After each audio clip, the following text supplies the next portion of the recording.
Hi friends, so I've been an ACT tutor for a couple of years now, and I have scored a 36 on quite a few different versions of the test, and lucky for you, have found a few trends and sort of a formula for success on the different parts of the test.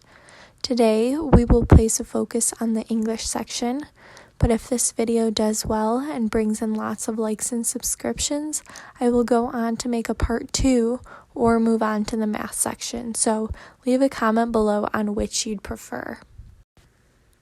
So to begin, if you've taken the ACT before, you probably know that there are 75 questions on the English section to be completed in 45 minutes, and there's no penalty for guessing.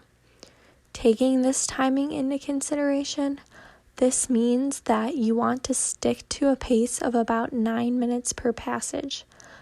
There will always be 5 passages, so 9 minutes will allow you to complete them all before the clock is up.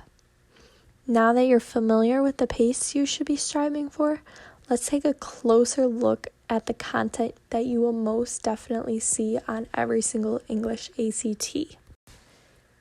As I mentioned previously, I have sort of found a formula that will help increase your score.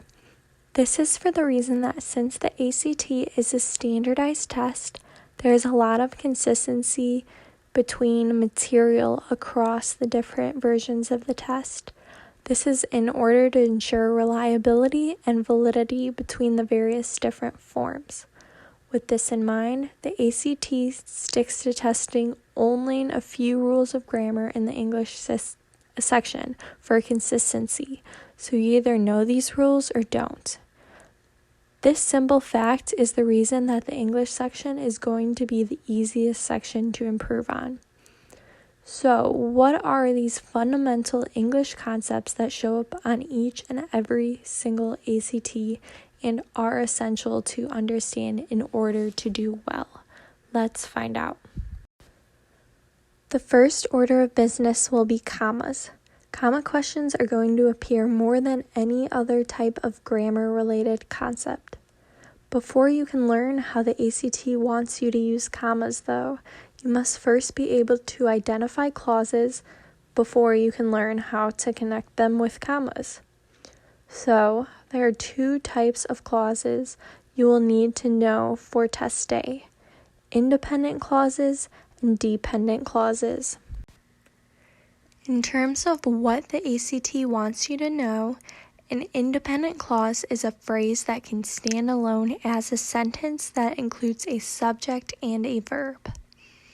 On the other hand, a dependent clause cannot act as a sentence and therefore cannot act on its own. For example, an example of an independent clause is, "The cat knocked over the plant." This is a complete sentence that can stand on its own. In contrast, a dependent clause could be, "While I was asleep." This phrase is not a complete thought and needs additional information in order to become a complete sentence. Once you are able to identify what kinds of clauses you are dealing with, you can choose the correct answer choice to connect them. On the ACT, if you have an independent clause and a dependent clause, then you will use a single comma to connect them, regardless of the order they appear. However, if you have 2 independent clauses, you will need a comma and a conjunction to connect them. This is why identifying clauses first is important. And the last combination, if you have 2 dependent clauses, there's absolutely no way to connect them on their own to make a complete and grammatically correct sentence. So before test day, make sure to have these rules memorized, and on test day, when you are faced with a question asking about a comma, first identify the clauses involved as either independent or dependent, and then apply the concepts presented above.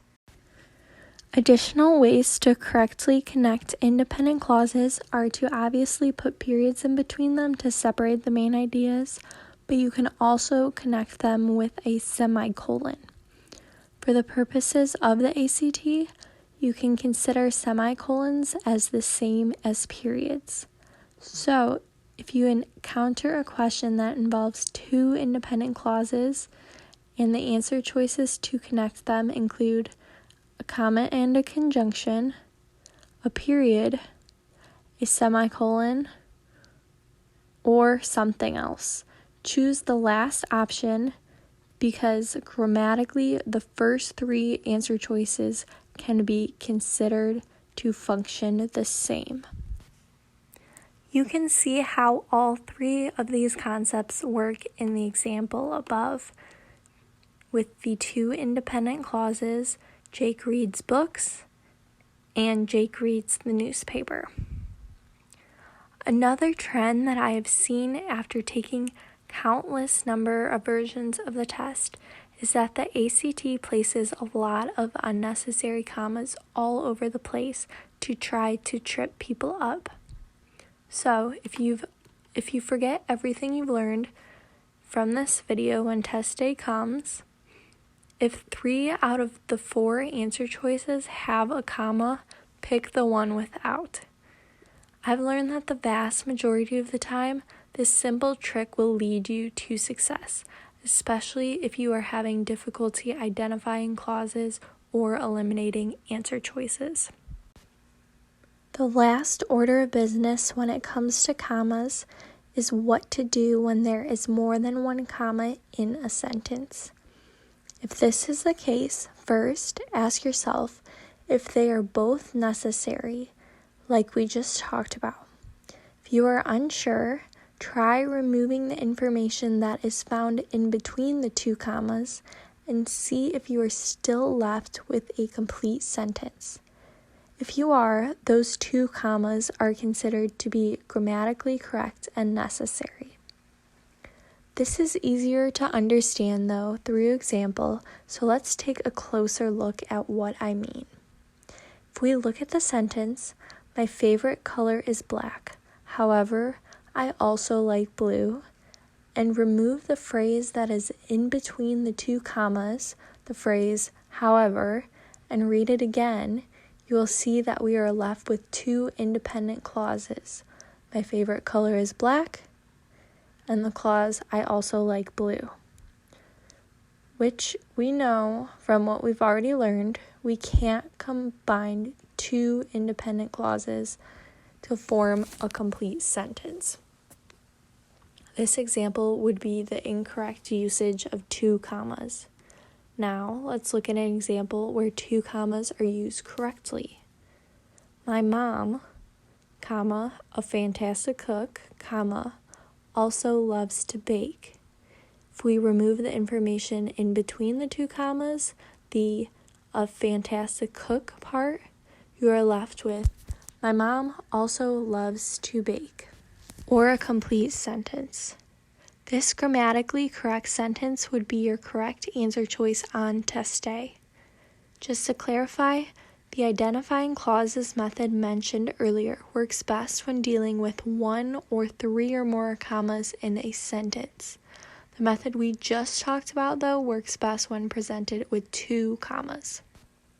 Comma questions are one of, if not the most common question type found on the English section of the ACT. So, understanding and practicing the comma rules presented in this video can dramatically increase your score on this section. The difference between scoring a 28 versus a 29 can literally be one question. The difference between a 20 and a 24 is only around 10 questions. As I mentioned earlier, English is an easier section to study in comparison to the other sections when trying to increase your overall composite score. Comma questions are not the only questions you will encounter though, so like this video to let me know if I should make another English ACT help video to cover the other popular concepts guaranteed to show up on test day. Or comment below if you'd like to see a math video.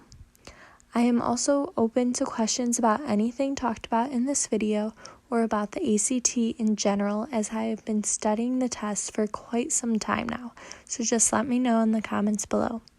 Hope this helps and best of luck.